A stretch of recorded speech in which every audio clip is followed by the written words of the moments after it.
Olá! Mais de 46 mil detentos se inscreveram para a prova do Enem.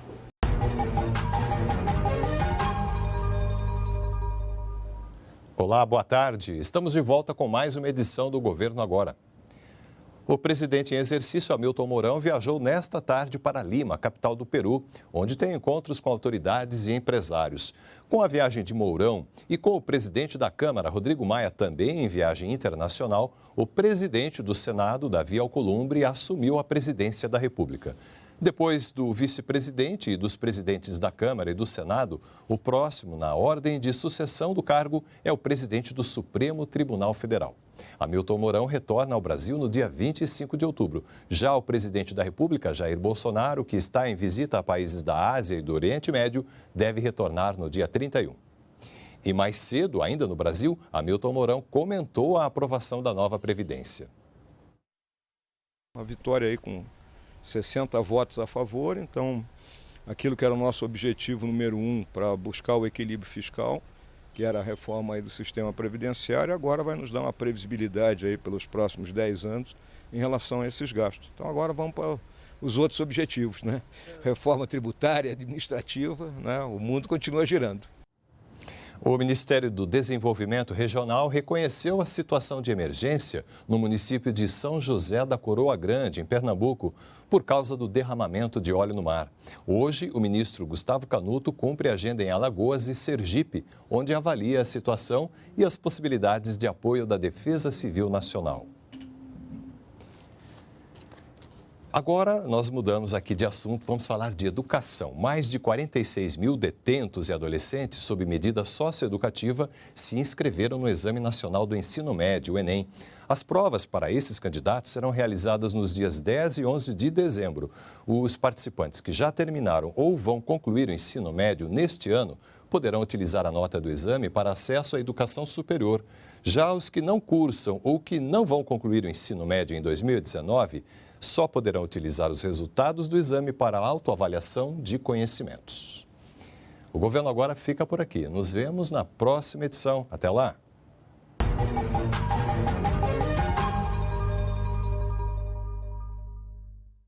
E você quer adotar um gatinho ou um cachorrinho? Pois é, você tem a oportunidade agora na Feira de Adoção de Cães e Gatos no Calçadão de Osasco.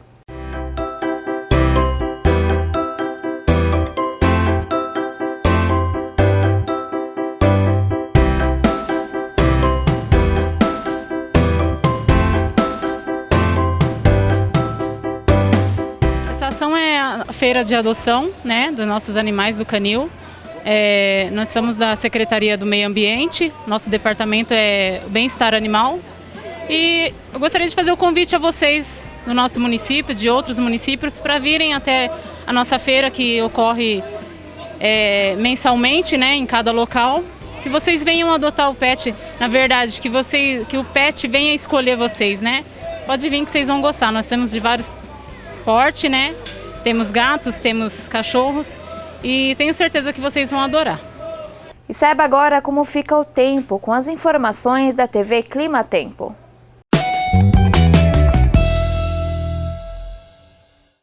Choveu muito em várias áreas do interior de Minas Gerais e do Espírito Santo nas últimas 12 horas. De acordo com dados do CEMADEM, entre 10 horas da noite de ontem e 10 horas da manhã desta quarta-feira, a chuva ultrapassou os 100 milímetros em Periquito, no Vale do Rio Doce, e no mesmo período em Conceição da Barra, no Espírito Santo, choveu 91,2 milímetros. Ao longo desta quinta-feira, a situação permanece de alerta para chuva frequente e volumosa em áreas do extremo norte capixaba e também em áreas do Vale do Jequitinhonha. O sol vai aparecer pouco e a situação vai ser de risco para chuva forte a qualquer momento em outras áreas do norte e leste mineiro e em grande parte do interior capixaba. Na região de Vitória, as áreas de instabilidade perdem força e apesar do céu nublado, só deve chover fraco a qualquer momento do dia. Por outro lado, o sol volta a aparecer entre muitas nuvens e já não há chance de chuva no extremo sul capixaba e em grande parte do interior do estado do Rio de Janeiro. Uma massa de ar seco também vai predominar em grande parte do interior e leste paulista, inclusive na região de Santos. Na região da capital, apesar do sol aparecer forte, tem chance de pancadas de chuva extremamente isoladas entre a tarde e a noite. Pancadas de chuva também devem acontecer a partir da tarde em outras áreas do norte do estado de São Paulo, Triângulo Mineiro e em todas as outras áreas do estado de Minas Gerais, inclusive na região de Belo Horizonte. No Rio de Janeiro, a chuva fica concentrada no sul do estado e o maior risco para a chuva fica para a região de Serra e também na Baixada Fluminense. Na cidade do Rio de Janeiro, o maior risco para a chuva fica para as zonas norte e oeste da cidade. A temperatura mínima prevista em São Paulo é de 15 e a máxima chega aos 29 graus, em BH mínima de 20 e calor de 29 graus à tarde. E confira agora o pronunciamento oficial do ministro do Meio Ambiente, Ricardo Salles.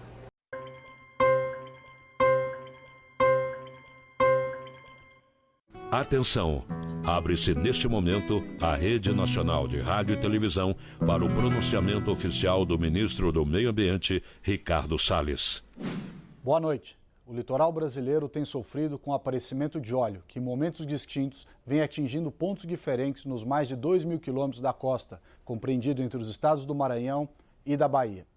Desde que as primeiras manchas surgiram, o Grupo de Acompanhamento e Avaliação, composto pelo IBAMA, ANP, Marinha, vem realizando ações para a retirada do óleo encontrado nas praias. Seguindo a orientação prevista no Plano Nacional de Contingência, foi designada a Marinha do Brasil para desempenhar o papel de coordenação operacional, estabelecendo salas de comando e controle nas cidades de Salvador e Recife. Desse trabalho participam diversos órgãos, como Defesa Civil, Agência Nacional de Águas, ICMBio, IBAMA, Agência Nacional do Petróleo, Petrobras, Marinha e órgãos estaduais e municipais. Todo esse trabalho, acompanhado desde o princípio pelo presidente Jair Bolsonaro, inclui também o monitoramento e a tentativa de localizar as manchas de óleo ainda no mar. Para isso, temos utilizado sistemas de identificação por satélites nacionais e estrangeiros, incluídos sistemas americanos como o EPA, NOAA e a Guarda Costeira, além de embarcações, sobrevoos diários de helicópteros do IBAMA, da Força Aérea, da Marinha, juntamente com aviões radar. Apesar desse esforço contínuo e ininterrupto, desde o começo não tem sido possível identificar as manchas de óleo ainda no mar, por tratarem-se de um material pesado, que se movimenta cerca de 1,5 metro abaixo do nível da superfície, impossibilitando sua identificação e rastreamento, seja pelos sistemas de satélite e radar ou mesmo na tentativa de visualização por barcos, aviões e helicópteros. Tal dificuldade faz com que as manchas de óleo somente sejam identificadas quando tocam a costa. Inúmeras alternativas, como barreiras físicas e produtos bioquímicos, foram experimentadas até o momento, mas sem que obtivessem os resultados pretendidos. Desse modo, torna-se ainda mais importante o papel desempenhado pelos mais de 3.500 homens inicialmente empregados pela Marinha, IBAMA, Petrobras e demais órgãos federais, cujos quadros foram ainda complementados por inúmeros servidores de órgãos municipais e estaduais, bem como com a inestimável ajuda dos voluntários e entidades, que prontamente se juntaram ao esforço de todos nessa importante missão. Recentemente, esse efetivo foi aumentado ainda mais, com 5.000 homens das Forças Armadas. Enquanto todo esse esforço de identificação, monitoramento e retirada do óleo das nossas praias é feito, há intensa investigação sobre as causas e origens desse incidente pela Marinha do Brasil, Guardas Costeiras Estrangeiras e Polícia Federal. Amostras do material coletado foram analisadas em laboratórios especializados, que identificaram que esse material não foi extraído do território nacional, mas provém, conforme demonstrado por análise técnica, de poços e misturas de origem venezuelana. Esse processo investigativo tem como principal objetivo determinar as causas e origens desse óleo e, com isso, não apenas fazer cessar o seu aparecimento no litoral brasileiro, mas também obter informações que nos permitam responsabilizar aqueles que tenham contribuído para esse desastre ambiental. Desse modo, o presidente da República determinou que fosse encaminhada a solicitação formal à OEA, a Organização dos Estados Americanos, para que a Venezuela se manifeste sobre o material coletado. O presidente Jair Bolsonaro determinou ainda a liberação de seguro defeso para aqueles que vivem da pesca e que tenham sido prejudicados pela contaminação do óleo, bem como o auxílio aos estados e municípios atingidos. Com a ajuda de todos, as nossas praias vêm sendo limpas praticamente no mesmo dia, sendo restabelecidas as condições para o turismo e a segurança dos visitantes e moradores, além da correta destinação do óleo coletado. Ao agradecer a todos os colaboradores e voluntários, ressaltamos a importância de comunicar com a máxima brevidade às autoridades sobre o surgimento de novos pontos de óleo na costa brasileira e ainda o imprescindível uso de equipamentos de segurança adequados no caso de participação da retirada do óleo encontrado. Muito obrigado a todos e uma boa noite.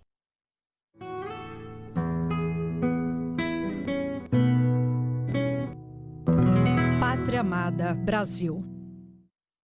E a nova Previdência será promulgada até o dia 19 de novembro. A nova Previdência do Brasil será promulgada até o dia 19 de novembro. A proposta, com todos os destaques, foi aprovada no Senado. O governo fechou um acordo se comprometendo a enviar ao parlamento um projeto de lei com parâmetros mais claros para as aposentadorias dos trabalhadores que realizam atividades de alta periculosidade. Com isso, a apreciação de 2 destaques que dificultavam a votação da emenda pôde ser concluída. O governo vai preparar esse projeto, deve mandar para o Senado na quarta-feira da próxima semana, e esse projeto vai definir quais são os critérios de concessão para evitar essa judicialização que hoje chega a quase 70% das concessões de aposentadorias especiais no país. A reforma da Previdência era o principal projeto da equipe econômica para reverter o endividamento do Estado. Estima-se uma economia de 800 bilhões de reais em 10 anos. As novas regras determinam uma idade mínima de 65 anos para homens e 62 anos para mulheres. Para trabalhadores da iniciativa privada, o tempo mínimo de contribuição passa a ser de 20 anos para homens e 15 anos para mulheres. No caso de servidores públicos, ele é de 25 anos para os 2 sexos. Os descontos na folha de pagamento vão variar de acordo com a faixa de renda. O valor das aposentadorias passará a levar em conta todas as contribuições realizadas ao longo do período trabalhado, e não apenas os 10 maiores anos. A reforma poupou quem já está aposentado e afetou cerca de 70 milhões de trabalhadores da iniciativa privada e servidores do governo federal. Uma proposta de emenda à Constituição vai tratar das aposentadorias dos funcionários dos estados e municípios. A chamada PEC paralela já tramita no Congresso Nacional. A aprovação da reforma teve boa aceitação no mercado financeiro. Uma boa parte do movimento de ajuste para cima dos preços, o mercado já antecipou. Eu diria que uns 90% do que o mercado acionário, medido pelo Ibovespa, teria que subir, já subiu. Agora tem uns 10% para ele continuar subindo, depois de confirmada a aprovação da reforma no Senado. Então, eu diria que o mercado ainda pode chegar nos 110, 115 mil pontos, isolando os efeitos da reforma previdenciária. Depois da Previdência, o governo deve dar sequência à agenda reformista. Já na próxima semana, a equipe econômica deve enviar ao Congresso Nacional projetos de lei para aumentar o controle dos gastos públicos, desonerar o orçamento da União e aumentar o repasse de verbas para estados e municípios. Medidas que são consideradas fundamentais para o país retomar a trajetória do crescimento. Agora vamos para os outros objetivos, né? Reforma tributária, administrativa, né? O mundo continua girando. E esse foi o Jornal Regional de hoje. Mais informações você acompanha durante a nossa programação. Até lá!